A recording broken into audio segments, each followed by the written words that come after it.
કેશોદના બાપા સીતારામ મંદિર ખાતે 13મો પાટોત્સવ ઉજવવામાં આવ્યો હતો। કેશોદના રણછોડનગર વિસ્તારમાં આવેલા બાપા સીતારામ મંદિરનો 13મો પાટોત્સવ ધામધૂમથી ઉજવવામાં આવ્યો હતો। કેશોદમાં હોળીની પ્રતિકૃતિ બનાવી એમાં બગદાણાના સંત શિરોમણી બજરંગદાસ બાપાની પૂર્ણ કદની પ્રતિમા બેસાડી શ્રદ્ધાપૂર્વક પૂજન અર્ચન કરવામાં આવ્યું હતું અને બાપા સીતારામ મંદિરના પટાંગણમાં 3 વર્ષ પહેલા બગડેશ્વર મહાદેવની પ્રાણ પ્રતિષ્ઠા કરવામાં આવી હતી। કાળ ભૈરવ દાદાની પણ સ્થાપના કરવામાં આવી છે। કેશોદના રણછોડનગર વિસ્તારમાં આસપાસ રહેણાંક વિસ્તાર તેમજ વિકાસ થતા સંખ્યાબંધ ભાવિ ભક્તોનું આસ્થાનું કેન્દ્ર બની ગયેલ છે। કેશોદમાં બાપા સીતારામ મંદિરના પટાંગણમાં છેલ્લા 13 વર્ષથી વિવિધ ધાર્મિક અને સાંસ્કૃતિક કાર્યક્રમોના આયોજનની સાથે સાથે સનાતન ધર્મના મહત્વના તહેવારો ઉત્સવો રહીશોના સાથ સહકારથી ધામધૂમથી ઉજવવામાં આવે છે। ત્યારે આજે કેશોદના બાપા સીતારામ મંદિર ખાતે યોજાયેલા 13મા પાટોત્સવ નિમિત્તે મહાઆરતી બાદ સામૂહિક ભોજન પ્રસાદનું આયોજન કરવામાં આવ્યું છે। કેશોદના રાજકીય આગેવાનો, પદાધિકારીઓ અને સામાજિક સેવાકીય સંસ્થાઓ તેમજ ધાર્મિક સંસ્થાઓના હોદ્દેદારો, કાર્યકરો ઉપસ્થિત રહ્યા હતા। કેશોદના બાપા સીતારામ મંદિરના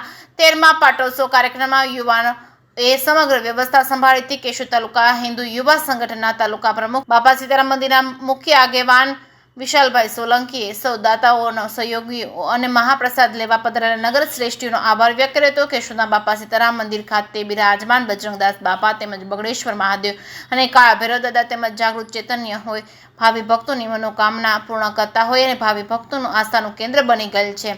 જે.કે. સિંહ ગુજરાતી સાથે રાજુ પંડ્યા, કેશોદ। નરેન્દ્રભાઈ કેશવલાલ ચુડાસમા, રણછોડનગર 3 માં રહું અને રણછોડનગર 3 ની અંદર બાપા સીતારામ મંદિર આવેલું છે। એમાં આ અમારો 13મો પાટોત્સવ છે। એમાં મહાઆરતી અને મહાપ્રસાદીનું આયોજન રાખેલું છે। દર વર્ષે અમે રાખીએ છીએ પ્રમાણ। અને અહીંયા બાપા સીતારામના બેસણા છે, કાળ ભૈરવના બેસણા છે અને બગડેશ્વર મહાદેવના બેસણા છે। અને તમામ નવા આગેવાનો અને નવા બધા આવેલા છે। ગામના આગેવાનો અને ગામના સંગઠનોના આગેવાનો પણ અહીંયા આવેલા છે। એનો પણ ખૂબ ખૂબ આભાર। અને અમારા એરિયાના તમામ સભ્યો હળી મળીને આ આયોજનનું પાર પાડીએ છીએ। બધા ખૂબ મોટી સંખ્યાની અંદર પ્રસાદી લેવા આવ્યા, બદલ સૌનો ખૂબ ખૂબ આભાર। કેટલામો પાટોત્સવ છે? પાટોત્સવ 13મો અમારો પાટોત્સવ આ છે।